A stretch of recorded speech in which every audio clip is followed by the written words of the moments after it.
Chapter 12. Now the Lord gave the following instructions to Moses and Aaron while they were still in the land of Egypt. From now on, this month will be the first month of the year for you. Announce to the whole community that on the 10th day of this month each family must choose a lamb or a young goat for a sacrifice. If a family is too small to eat an entire lamb, let them share the lamb with another family in the neighborhood. Whether or not they share in this way depends on the size of each family and how much they can eat. This animal must be a 1-year-old male, either a sheep or a goat with no physical defects. Take special care of these lambs until the evening of the 14th day of this first month. Then each family in the community must slaughter its lamb. They are to take some of the lamb's blood and smear it on the top and sides of the doorframe of the house where the lamb will be eaten. That evening everyone must eat roast lamb with bitter herbs and bread made without yeast. The meat must never be eaten raw or boiled. Roast it all, including the head, legs, and internal organs.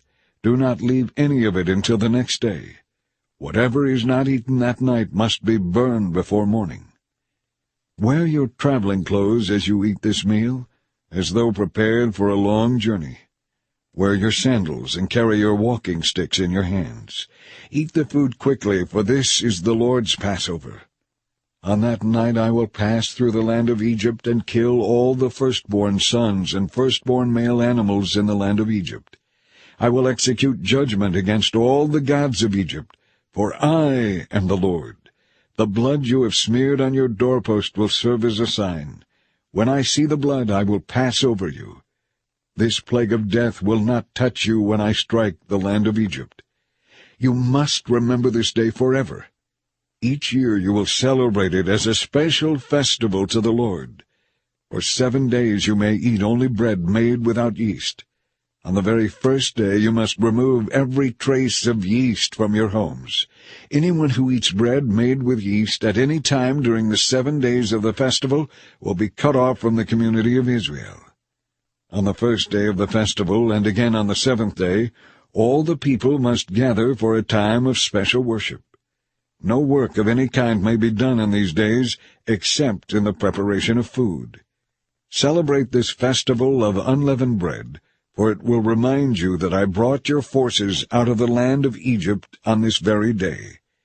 This festival will be a permanent regulation for you, to be kept from generation to generation.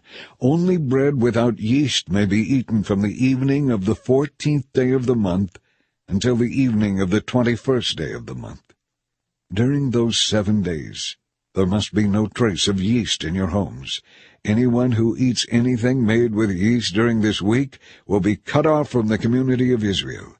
These same regulations apply to the foreigners living with you, as if they had been born among you. I repeat, during those days you must not eat anything made with yeast. Wherever you live, eat only bread that has no yeast in it.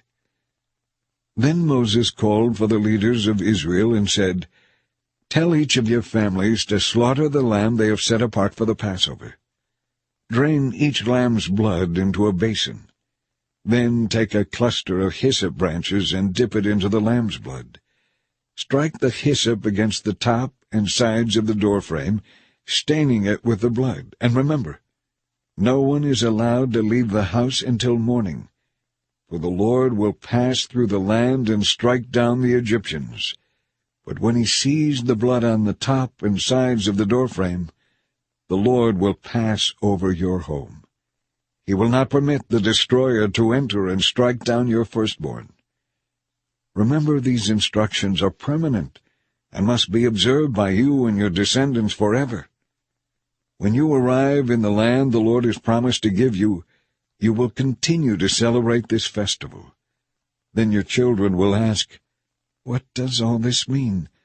What is this ceremony about? And you will reply, It is the celebration of the Lord's Passover. For he passed over the homes of the Israelites in Egypt. And though he killed the Egyptians, he spared our families and did not destroy us.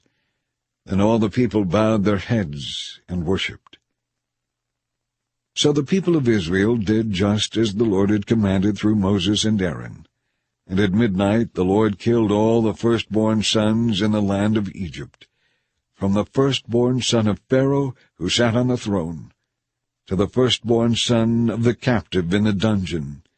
Even the firstborn of their livestock were killed.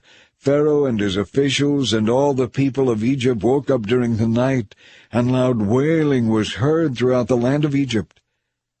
There was not a single house where someone had not died. Pharaoh sent for Moses and Aaron during the night. "Leave us," he cried. "Go away, all of you. Go and serve the Lord as you have requested. Take your flocks and herds and be gone. Go. But give me a blessing as you leave." All the Egyptians urged the people of Israel to get out of the land as quickly as possible, for they thought, "We will all die."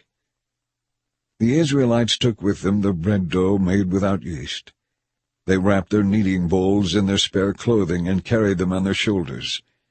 And the people of Israel did as Moses had instructed, and asked the Egyptians for clothing and articles of silver and gold. The Lord caused the Egyptians to look favorably on the Israelites, and they gave the Israelites whatever they asked for. So like a victorious army, they plundered the Egyptians. That night the people of Israel left Ramesses and started for Succoth. There were about 600,000 men, plus all the women and children. They were all traveling on foot. Many people who were not Israelites went with him, along with the many flocks and herds. Whenever they stopped to eat, they baked bread from the yeastless dough they had brought from Egypt. It was made without yeast because the people were rushed out of Egypt and had no time to wait for bread to rise. The people of Israel had lived in Egypt for 430 years. In fact, it was on the last day of the 430th year that all the Lord's forces left the land. This night had been reserved by the Lord to bring his people out from the land of Egypt, so this same night now belongs to him. It must be celebrated every year from generation to generation to remember the Lord's deliverance.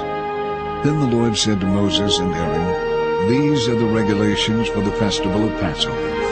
No foreigners are allowed to eat the Passover lamb, but any slave who has been purchased may eat it